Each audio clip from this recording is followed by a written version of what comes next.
The blue glow of radar screens lit up Heather Collins' face as she leaned forward, adjusting her glasses. The midnight shift at the Arecibo Observatory was usually quiet, but tonight something had caught her attention. A blip that shouldn't be. There, a signal that moved against the stars. "Hey Gary, can you look at this?" she called to her colleague. Gary Miller shuffled over, coffee mug in hand. His eyes widened as he saw what Heather was pointing at. "That's no asteroid," he said. "The deceleration curve is artificial. Within an hour, the observatory director had been called. Within 3, the Pentagon was notified. By sunrise, every major space agency on Earth was tracking the object as, it slowed its approach toward Earth.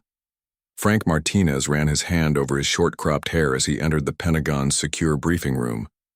The Air Force colonel had been pulled from a training exercise in Nevada, told only that it was a matter of planetary security. Those words had made him laugh at first. Now, seeing the grim faces around the table, he wasn't laughing anymore. "Ladies and gentlemen," began Defense Secretary Bowman, "at 0247 hours we detected an artificial object of unknown origin entering the solar system. Its trajectory and deceleration indicate advanced propulsion technology far beyond our capabilities." The room was silent as satellite images appeared on the main screen. The object was sleek, almost predatory in its design. A dark vessel with glowing blue sections that seemed to pulse with energy. Current estimate puts it at approximately 1.5 kilometers in length, continued Bowman. At its current speed, it will achieve Earth orbit in approximately 72 hours. "Have they made contact?" asked Martinez. "No," replied Bowman, "but they're scanning us, intensively. Every radio frequency, every satellite, every defense system." The president appeared on the main screen, joining the meeting remotely from the Situation Room. "Colonel Martinez," she said, "you're being appointed as military liaison to our first contact response team. We need someone who can think on their feet if this goes south." Martinez nodded. "Yes, Madam President. Across the world, similar meetings were taking place. Governments issued statements urging calm while secretly mobilizing military assets. Stock markets plummeted. Religious leaders called for prayer. Internet traffic reached record levels as people everywhere sought information, connection, reassurance. At her apartment in Chicago, Dr. Olivia Warner watched the news with growing fascination. As a DARPA physicist specializing in theoretical propulsion systems, she had always believed alien life existed. But to see confirmation in her lifetime, it was overwhelming. Her phone rang. A government number. "Dr. Warner, this is General Richardson. We need you in Washington. Now." The alien vessel entered Earth orbit precisely 68 hours after detection. It positioned itself in high orbit, a sleek predator circling its prey. Nations around the world attempted communication on all frequencies, sending mathematics, music, greetings in hundreds of languages. The ship remained silent, scanning everything. In the hastily assembled First Contact Command Center beneath the White House, Martinez paced while Warner analyzed the incoming data from the alien craft. "The energy readings are off the charts," she said, "but there's something weird about their scan patterns." "Weird how?" asked Martinez, coming to stand behind her. "They're methodical, almost like they're following a playbook, checking our technology. Level, military capabilities, resource distribution." She looked up at him. "They're assessing us like we're a product on a shelf." At the United Nations, an emergency session had been called. World leaders argued over approaches, some advocating immediate shows of military strength, others urging peaceful overtures. The decision was made for them when every electronic screen on Earth, televisions, computers, phones, billboards, suddenly displayed the same image, a tall humanoid figure with iridescent scaled skin and 4 amber eyes. "People of Earth," the figure said, its mouth moving in perfect sync with flawless English. "I am Admiral Kravox of the Zephyrian Empire. We have completed our assessment of your world." In homes and offices around the globe, people watched in stunned silence. "Your species has been classified as pre-spacefaring. With moderate technological potential and acceptable biological compatibility, your world has been designated for standard resource extraction and population management. Martinez clenched his fists as he watched the broadcast in the command center. Around him, military officers and scientists stood frozen. The Zephyrian Empire extends across 300 star systems. For 8,000 years we have brought order to chaos, civilization to wilderness. Your world will benefit from our guidance. In orbit, the alien ship began deploying smaller craft, dozens of them, descending toward major cities across the planet. These emissaries will coordinate your world's peaceful transition to provincial status. Resistance is unnecessary and inadvisable. A demonstration follows. One of the smaller craft broke away from the others, heading toward an uninhabited area of the Pacific Ocean. Satellite imagery showed a brief, intense flash of light. When it cleared, a circular section of ocean approximately 2 kilometers in diameter was boiling violently. We will expect your world's formal acceptance of Zephyrian authority within 3 of your Earth rotations, continued Admiral Kravox. Local administrators will be appointed from your population. Those who cooperate will find the Empire's rule beneficial. The transmission ended abruptly. Screens worldwide returned to their previous displays, though many now showed scenes of panic as the alien emissary craft took position above major cities. In the command center, the President turned to the assembled team. "Options, Madam President," began the Secretary of State. "We need to open dialogue. Buy time." "They're not here to talk," interrupted Martinez. "This is a conquest, plain and simple." Dr. Warner was still staring at her data screens. "Colonel, look at this." During that energy demonstration, I caught readings from their weapon system. Martinez looked over her shoulder. "What am I seeing?" "Their technology is advanced, but it's not magic. I can identify the basic principles. It's like seeing a jet engine when you've only built propeller planes. Better, yes, but not incomprehensible." Martinez's expression hardened. "So we can fight them?" "I don't know yet," Warner replied honestly. "But I think they might not be as godlike as they want us to believe." Above Washington, D.C., one of the alien craft took position, hovering silently over the National Mall. Similar scenes played out over London, Beijing, Moscow, New Delhi, and dozens of other capitals. Night fell across the eastern United States, but few slept. The alien vessel glowed faintly against the stars, a silent reminder that everything had changed. In the pre-dawn hours, Martinez found Warner still at her workstation, eyes red from exhaustion. "You should get some rest, Doctor," he said, placing a cup of coffee beside her. "They made a mistake," she said without looking up. "What do you mean?" "Their demonstration. It was meant to terrify us, but it gave me data. And something doesn't add up." She turned to him, a spark of hope in her tired eyes. "I think they might be overplaying their hand." "How so?" "I think they only sent one ship because that's all they thought they'd need. But what if one ship is all they could spare?" Martinez considered this. "You think we can beat them?" "I think," Warner said carefully, "that we need to know a lot more before we surrender our planet." Above them, the alien ship continued its silent orbit, confident in its power, unaware that the supposedly primitive humans below were already looking for weaknesses. The clock was ticking toward humanity's deadline, and the fight for Earth had only just begun. The morning after the alien ultimatum, the world was a different place. Streets that should have been busy with morning commuters were nearly empty. Those who did venture outside kept looking up at the sky, where the smaller alien craft hovered, like silent watchers. In the underground command center, Dr. Olivia Warner had finally fallen asleep at her desk. Colonel Frank Martinez gently placed a jacket over her shoulders before turning to the wall of screens displaying news from around the world. Every nation was responding differently. Some had already announced intentions to accept Zephyrian rule. Others were mobilizing military forces despite the obvious technological gap. Civilians were panic buying supplies, fleeing cities, or forming impromptu prayer groups in streets and parks. "Any response from the ship?" Martinez asked a communications officer. "Nothing since the ultimatum, sir." The smaller crafts remain in position over major cities, but they're just watching. The door opened and the president entered, flanked by security. Her face showed the strain of a sleepless night. "The UN Security Council is deadlocked," she said without preamble. "Russia and China are advocating immediate surrender to minimize casualties. The EU is split." "And us?" asked Martinez. "I'm not surrendering Earth without understanding what we're up against." She nodded toward the sleeping scientist. "Wake, Dr. Warner. I want to know what she's found." Warner wiped sleep from her eyes as she pulled up her analysis on the main screen.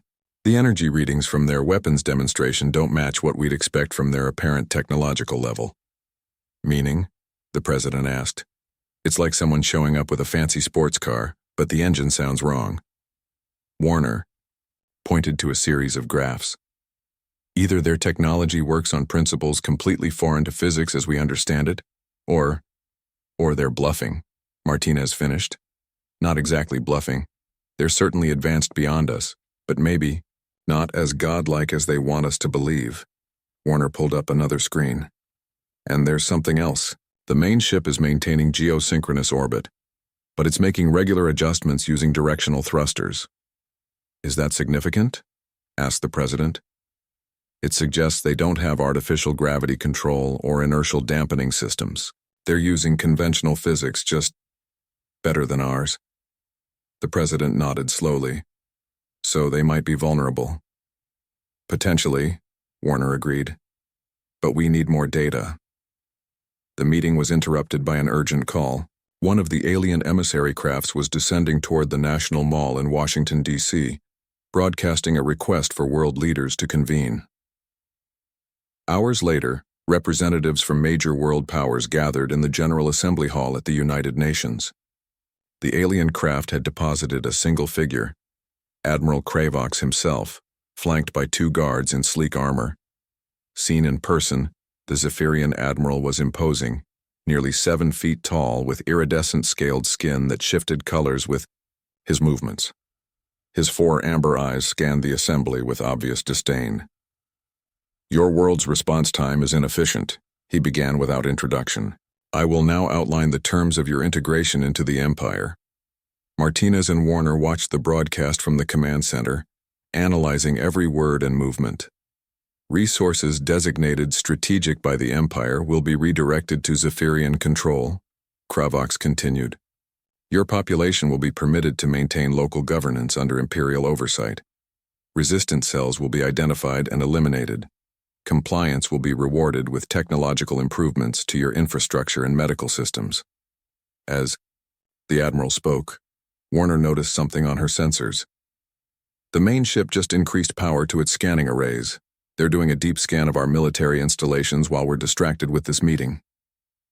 Martinez immediately relayed this information to military commands worldwide. "Tell them to power down any systems they can't afford to lose. Make it look like routine maintenance."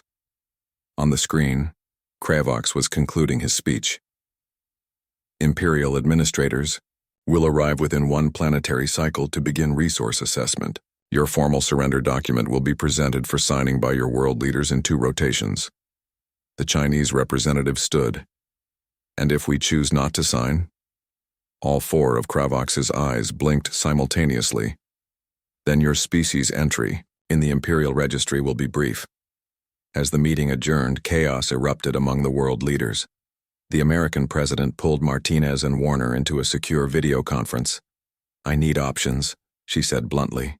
"Madam President," Martinez began, "Dr. Warner's analysis suggests their technology, while advanced, may have vulnerabilities. But we need more intelligence. We need to examine one of their smaller craft," Warner added. "If we could capture one, I might be able to understand their systems better." The president looked grim. "You're talking about a direct provocation." "They're already scanning our military bases," Martinez countered. "They're preparing for resistance, whether we provide it or not." After a tense silence, the president nodded. "Make it happen, Colonel, but keep it quiet." Within hours, Martinez had assembled a special operations team led by Navy SEAL Alan Peterson. The plan was simple but dangerous. intercept one of the smaller alien craft that had been observed following a predictable patrol pattern over the Midwest. Peterson's team deployed that night. Using a modified electronic warfare system, they created a brief sensor anomaly that drew the alien craft lower for investigation. When it descended below the cloud cover, they struck, disabling it with a concentrated electromagnetic pulse delivered by a drone. The craft made an emergency landing in an isolated field. Peterson's team moved in fast, securing the two Zephyrian crew members who appeared disoriented by the crash. Within minutes, the craft and its occupants were loaded onto a transport and headed for a secure facility. They were halfway there when the response came. Above the crash site, the sky lit up with blinding intensity. When the light faded, a perfect circle of scorched earth remained, 3 miles in diameter. Fortunately, Peterson had anticipated retaliation and ensured the area was uninhabited. On screens worldwide, Admiral Kravox appeared again. Your primitive attempt to capture Imperial technology has been noted. This minor resistance will not be tolerated further. You now have 1 rotation to surrender, not 2. In the secure facility where the captured craft had been taken, Warner worked frantically to understand the alien technology before time ran out. What she found both terrified and excited her. Their propulsion system, she explained to Martinez, pointing to components laid out on a laboratory table. It's based on principles we've theorized but haven't mastered. The gap between our technology and theirs might be decades, not centuries. Can we exploit that? Martinez asked. Warner's eyes gleamed with determination. Their ship has to maintain shields constantly against solar radiation. Those shields operate on oscillating frequencies. If we could hit them at precisely the right moment in the oscillation cycle, we might get through, Martinez finished. Yes, but we'd need perfect timing and coordination, and we'd only get 1 shot. Martinez looked at the countdown clock showing the time remaining until the surrender deadline. Then we better not miss, he said. Elsewhere in the facility, the captured Zephyrian crew members were being held in separate rooms. One had refused to communicate. The other younger one had begun asking questions about humans that suggested not curiosity but surprise. Unknown to the Zephyrians, their empire had made a critical error in their standard conquest protocol. They had assumed Earth would be like the dozens of other primitive worlds they had subjugated with a single ship. They had not counted on humanity's capacity to adapt, to unite against a common threat, or to stand and fight when surrender seemed the only logical option. With less than 20 hours remaining until the deadline, the fate of Earth hung in the balance. The captured alien craft sat in the middle of the underground laboratory, its sleek hull reflecting the bright lights above. Dr. Olivia Warner moved around it with the excitement of a child on Christmas morning, despite the gravity of the situation. Their material science is remarkable, she told Colonel Martinez, who watched from nearby, but not incomprehensible. This alloy resembles experimental composites we've been developing at DARPA. Martinez checked his watch. 16 hours remained until the surrender deadline. Can we use any of this to defend ourselves? He asked. Maybe. Warner pointed to a panel she had removed from the craft. Their computer systems are advanced, but they follow logical patterns. If we can understand their shield modulation. A technician rushed in, interrupting them. Sir, the younger alien prisoner is talking. In a secure room elsewhere in the facility, the captured Zephyrian sat across from a human interrogator. Unlike Admiral Kravox, this alien was smaller, his scales a paler blue. He appeared nervous, his 4 eyes blinking rapidly. Your resistance is unexpected, the alien said in halting English, learned from their scans of Earth broadcasts. Standard protocol indicates pre-spacefaring species surrender at first demonstration of superior technology. We're not standard, replied the interrogator. Observed. Your adaptation speed exceeds Imperial models. The alien's head tilted. The Empire miscalculated. Martinez entered silently, standing against the wall to observe. How many more ships are coming? Asked the interrogator. The alien's scales rippled in what might have been amusement. None expected. Single scout vessel standard for primitive world acquisition. Martinez and Warner exchanged glances. This confirmed their suspicion. The Zephyrians had sent only one ship because they believed it was all they needed. "How large is your crew?" continued the interrogator. "Standard complement. 286. Martinez leaned toward Warner. "That's all? Against the combined military might of Earth?" "If they have the technological advantage, that's all they would need," she whispered back. "But now we know they're not infallible." Across the world, military forces were mobilizing. Quietly, the president had initiated a covert coordination effort, bringing together the best strategic minds and special forces teams from multiple nations. In a Pentagon briefing room, naval officers studied the orbital patterns of the Zephyrian mothership, while Air Force commanders assessed weapon capabilities that might penetrate alien shields. Meanwhile, in a nondescript government building in Maryland, Lisa Reyes hunched over her computer. A brilliant programmer recruited from Silicon Valley, she had been tasked with analyzing the alien communication patterns. "There's a pattern here," she muttered to herself, watching streams of data flow across her screens. The aliens used an encrypted communication system to coordinate between their mothership and the smaller emissary craft. If she could crack it? Her fingers flew across the keyboard as she implemented a new algorithm. For hours she had tried conventional decryption methods without success. Now she was trying something different, a pattern recognition system based on musical harmonics. "Come on," she whispered. Then suddenly the symbols on her screen began to transform into readable text. "I'm in," she gasped, reaching for her phone to call her supervisor. Within an hour, Martinez and Warner were looking at the first translated alien communications. "They're overconfident," Martinez said, reading through the messages. "Listen to this. Native resistance negligible. Resource extraction can begin immediately following surrender ceremony." Warner pointed to another message. "This is more interesting. The Admiral is requesting permission to use something called gravitational persuasion if the deadline passes without surrender. A bigger weapon? I think so. But look here. It says deployment requires 12 hours of shield realignment." Martinez's eyes widened with understanding. They'd be vulnerable during that period. Exactly. And we now know their shield frequencies. Warner pulled up a diagram on her tablet. Their shields oscillate in a predictable pattern. If we time our attack to hit at the exact low point of the oscillation, we might get through, Martinez finished. They brought their findings to the president in an emergency briefing. Military. Leaders from around the world joined via secure video link. "Let me be clear," the president said after hearing their plan. "You're suggesting we attack a technologically superior alien vessel rather than surrender?" "Yes, Madam President," Martinez replied firmly. "Their overconfidence is their weakness. They expected us to capitulate immediately. They weren't prepared for us to capture one of their craft or decrypt their communications. And if we fail?" Warner stepped forward.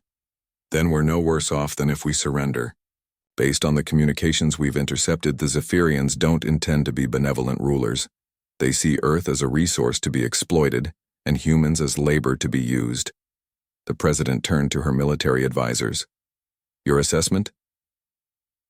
The chairman of the Joint Chiefs spoke first. "It's a risk, but Dr. Warner's analysis of their shield vulnerabilities gives us a fighting chance. We've coordinated with our allies. Combined, we can launch a precisely timed attack from multiple vectors." After a moment of silence, the president nodded. "Proceed with the operation, but we'll need a distraction to get close enough." "I have an idea about that," Martinez said. "We accept their offer for a surrender ceremony, request that they allow a delegation to board their ship. While they're focused on the ceremony, we strike." As the meeting concluded, Warner pulled Martinez aside. "There's one more thing. The captured alien mentioned something called Imperial Assessment Protocols. I found references to it in their database. It's standard procedure for them. They send a single ship to evaluate and conquer worlds they deem primitive." So, what happens when that ship doesn't report back? Their protocol would call for a follow-up eventually. Martinez's expression darkened. "One problem at a time, Doctor. First, we survive tomorrow." Across the facility, Lisa Reyes made another breakthrough. With access to the alien communication system, she could now monitor all transmissions between the mothership and its deployed craft. "They're sending a situation report back to their empire," she told her supervisor. "Should we try to block it?" "Can you?" Reyes nodded confidently. "I can create a feedback loop in their communication array. They'll think the message was sent, but it will never leave our solar system." In orbit, Admiral Kravox grew increasingly frustrated. The humans' resistance was unexpected and concerning. Standard protocols were clear. Primitive species always surrendered when faced with superior technology. Yet these humans had not only resisted, but had managed to capture one of his craft. More worrying was their rate of adaptation. The Empire's models suggested it should take years for a pre-spacefaring species to understand Zephyrian technology. Yet these humans were making progress in hours. Perhaps, he thought, he should deploy the gravitational persuasion device immediately, rather than waiting for the deadline. He reached for the communication console to give the order. On Earth, the captured young Zephyrian watched his human guards with new interest. These creatures were not behaving as the Imperial protocols predicted.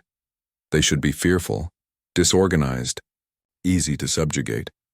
Instead, they worked with purpose and unity that reminded him of stories about the founding days of the Empire itself. For the first time, he wondered if the standard assessment had been wrong. With 10 hours remaining until the deadline, humanity prepared for the fight of its life. The plan was in motion. The tools were ready. The question remained, would it be enough? 8 hours before the surrender deadline, world leaders gathered for an emergency session at the United Nations. Officially, they were finalizing the terms of humanity's surrender to the Zephyrian Empire. In reality, they were coordinating the most ambitious military operation in human history. Colonel Frank Martinez stood at the back of the chamber, watching as the president addressed the assembly. "We will send a delegation of 12 representatives to the alien vessel for the formal surrender ceremony," she announced, her voice steady despite the tension. "Admiral Kravox has agreed to this arrangement." What she didn't say publicly was that these 12 individuals were not diplomats but specially trained military personnel from 6 different countries, each carrying concealed devices designed by Dr. Warner to map the alien ship's interior. In the Maryland facility, Lisa Reyes monitored the alien communications with growing excitement.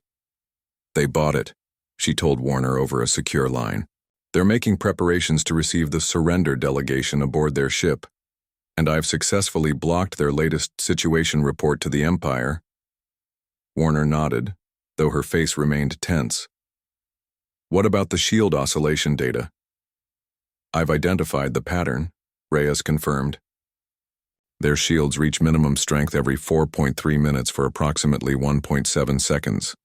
I've transmitted the timing data to military commands worldwide." "Good work," Warner said. "Keep monitoring. If they change the pattern, we need to know immediately."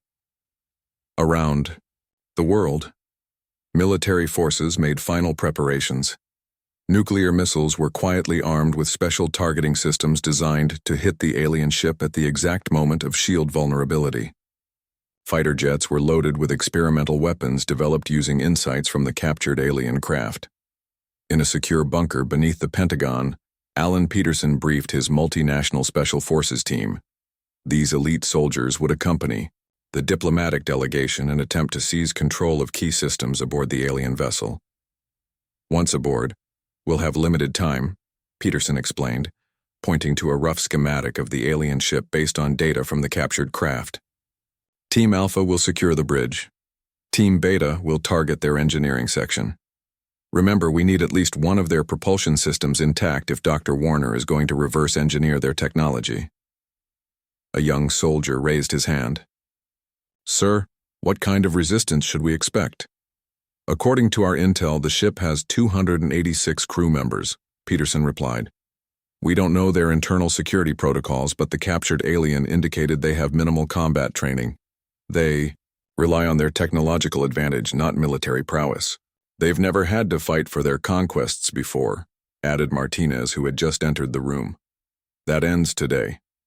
Meanwhile, Admiral Kravox stood on the bridge of his vessel, reviewing the surrender arrangements with his second-in-command. "The humans are behaving predictably now," he noted with satisfaction. "Fear has finally overcome their irrational resistance."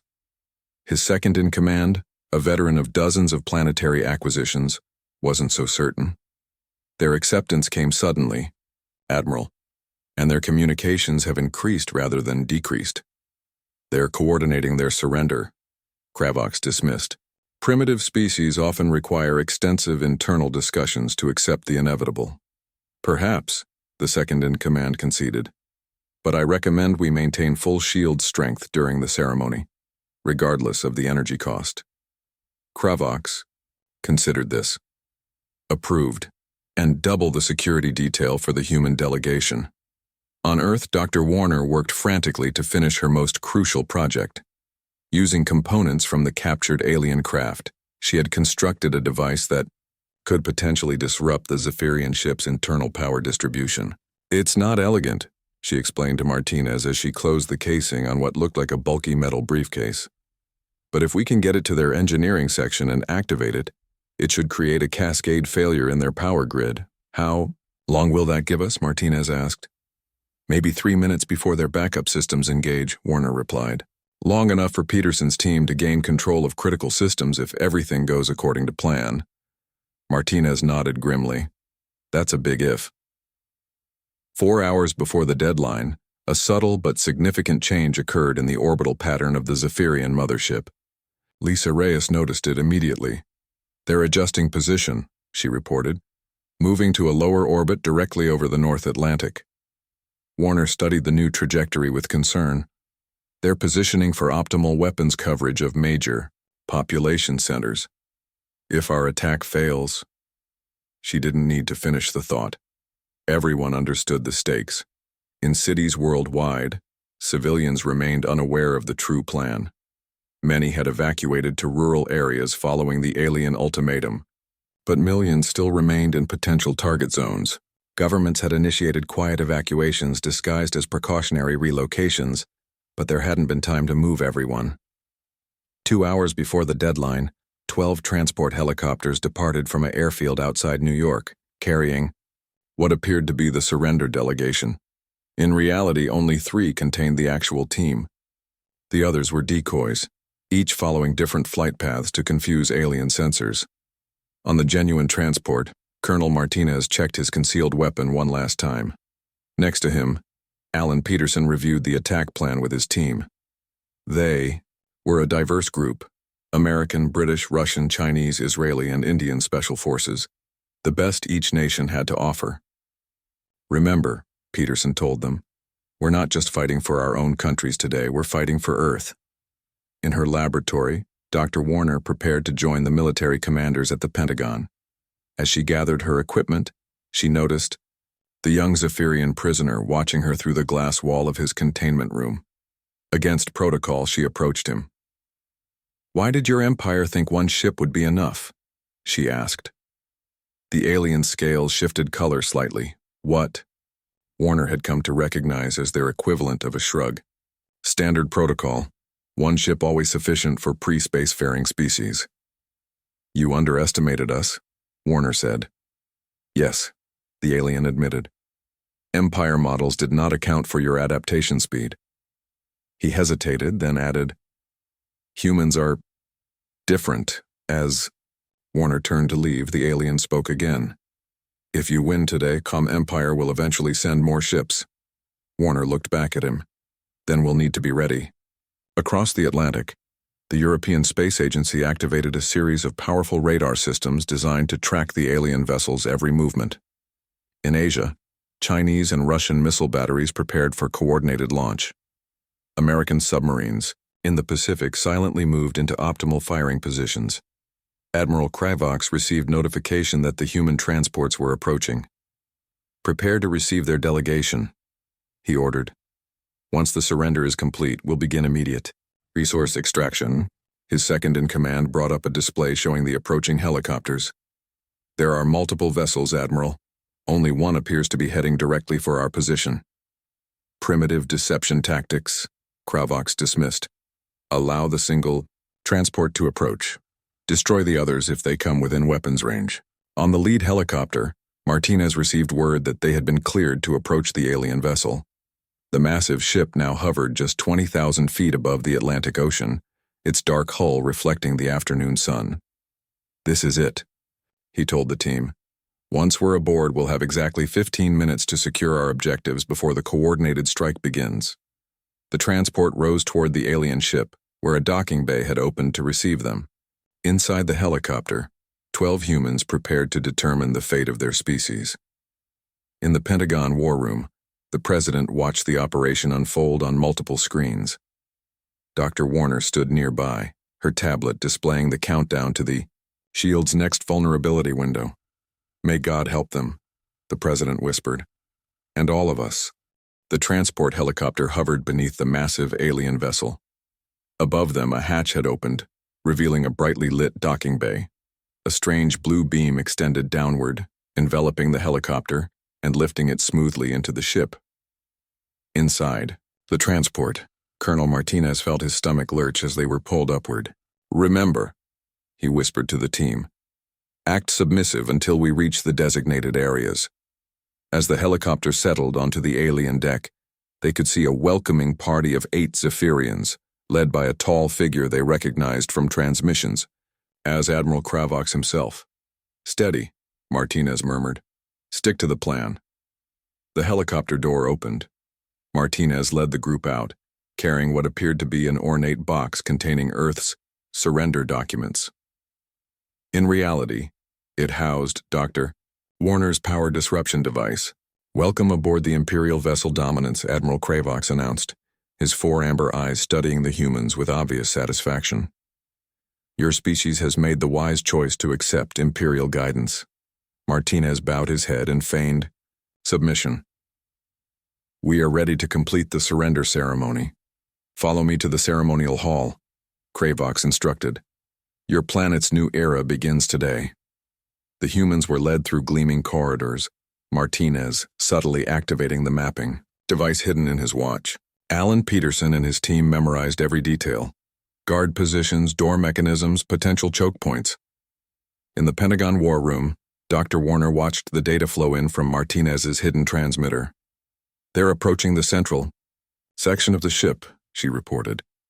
"Peterson's team should break away at the next junction." The president nodded tensely. "What about the shield timing?" 7 minutes until the next vulnerability window," Warner replied. "All missile systems worldwide are synchronized." On the alien vessel, the human group reached a large chamber with a panoramic view of Earth below. The sight was breathtaking. Blue oceans, swirling white clouds, the curve of the planet against the blackness of space. "Your world is quite beautiful," Kravox remarked casually. "It will serve the Empire well." Martinez placed the ceremonial box on a table in the center of the room. "Before we proceed, Admiral, our leaders have requested a tour of the ship to better understand our new benefactors." Kravox's scales rippled with amusement. "A reasonable request. I will allow 3 of your group to tour the vessel with my second in command.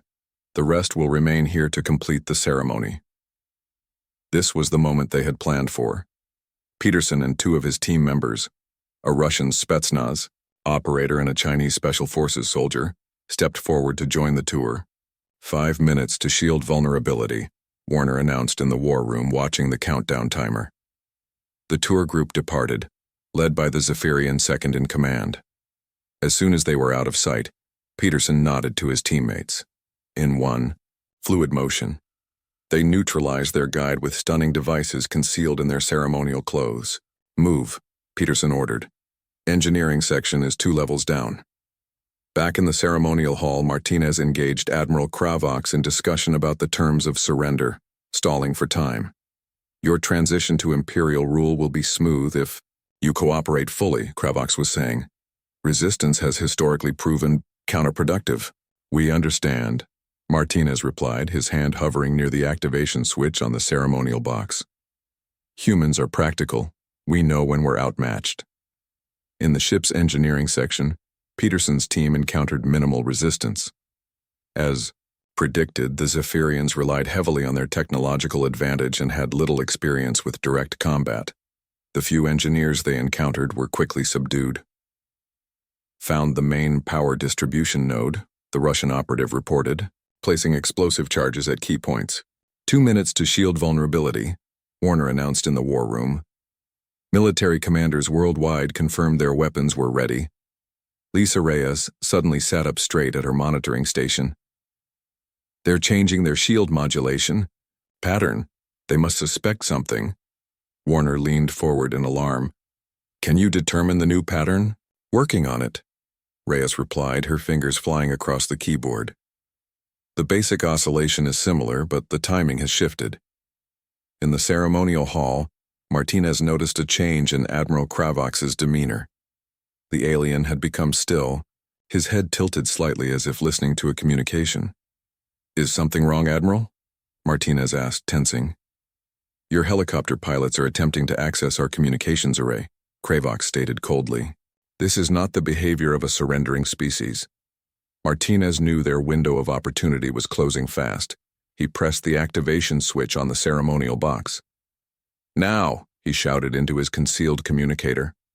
Throughout the ship, hidden, members of the Special Forces team sprang into action, attacking surprised Zephyrian crew members. In the engineering section, Peterson heard Martinez's signal. Detonate charges, he ordered. The explosions rocked the alien vessel. Lights flickered and alarm sounds filled the corridors. I have the new shield pattern, Reyes announced triumphantly in the war room. Transmitting updated timing to all strike. Forces now. 30 seconds to vulnerability, Warner counted down. On the ship, chaos erupted. Martinez lunged at Admiral Kravox, who moved with surprising speed for his size. The alien's clawed hand struck out, catching Martinez across the chest and sending him sprawling. Foolish humans, Kravox snarled, reaching for a weapon at his belt. Your resistance will be noted in the Imperial records as particularly futile. Before he could fire, one of Martinez's team tackled the Admiral from behind. More humans joined the struggle, pinning the powerful alien to the floor. Power disruption holding, Peterson reported from engineering. We've secured the propulsion systems and weapons control. 10 seconds to shield vulnerability, came Warner's voice over the global command network. Across Earth, missile silos opened. Fighter jets rose from runways. Submarine launch tubes prepared to fire. 5, 4, 3, 2, 1. The world's military forces launched their attack in perfect synchronization. Missiles streaked toward the alien vessel at the exact moment its shields reached minimum strength. The impacts were devastating. Multiple explosions bloomed across the hull of the massive ship. Inside, Martinez and his team were thrown to the floor as the vessel shuddered violently. We've breached their shields, Warner exclaimed. Direct hits on multiple sections. In the engineering section, Peterson and his team worked frantically to secure critical systems before they were destroyed. We need this technology intact, he shouted over the noise of secondary explosions. Admiral Kravox, still pinned by human, soldiers watched in disbelief as his ship's status reports flashed red across the room's displays. Impossible, he gasped. You're a pre-spacefaring species. You cannot defeat Imperial technology. Martinez struggled to his feet, blood streaming. From a cut on his forehead, you made a critical mistake, Admiral. You judged us by our technology level, not by our will to survive. Across the ship, the human teams secured control of key systems. The Zephyrian crew, caught completely off guard by the coordinated attack, offered scattered resistance but were quickly overwhelmed. In the Pentagon war room, cheers erupted as data confirmed the success of the operation. The alien vessel was damaged but intact, its weapons systems and engines disabled. They've done it, the president whispered, tears in her eyes. They've actually done it. Hours later, Dr. Warner stood on the bridge of the captured Zephyrian vessel, marveling at the alien technology now in human hands. Colonel Martinez approached, his wounds bandaged. Peterson's team has secured the ship's database, he reported. We now have access to information about the entire Zephyrian Empire, their worlds, their technology, their military capabilities. And Admiral Kravox? Warner asked. In custody. He's not talking yet, but the younger Zephyrian we captured earlier is cooperating fully. Seems impressed by our unpredicted tactical adaptability, as he puts it. Warner nodded, looking out at Earth below. How long before the Empire realizes this ship isn't coming back? Unknown, Martinez admitted. But we'll be ready when they do. With this ship's technology, we can advance our defensive capabilities by decades in months. Lisa Reyes joined them, carrying a tablet displaying Zephyrian star charts. I've analyzed their navigation data. The Empire spans hundreds of light years, but they have no faster-than-light communication. They rely on ships to carry messages between systems. So we have time, Warner said thoughtfully. Time to prepare, Martinez agreed. Time to build our defenses.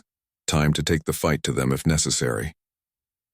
1 week later, Admiral Kravox sat in a secure interrogation room, facing Dr. Warner and Colonel Martinez across a table. Your Empire made a fundamental error in judgment, Warner said. You sent one ship because your models predicted that would be sufficient for a primitive species like us. Kravox's scales had dulled during his captivity, but his 4 eyes still burned with intensity. The Empire has conquered 1,000 worlds with this protocol. You are an anomaly. No, Martinez countered. We're human. We adapt. We fight. And, now thanks to you, we have the means to defend ourselves. Why did they send only one ship? Warner asked, leaning forward. For the first time, Kravox showed something resembling respect as he answered. Because one ship has always been enough. We never imagined a species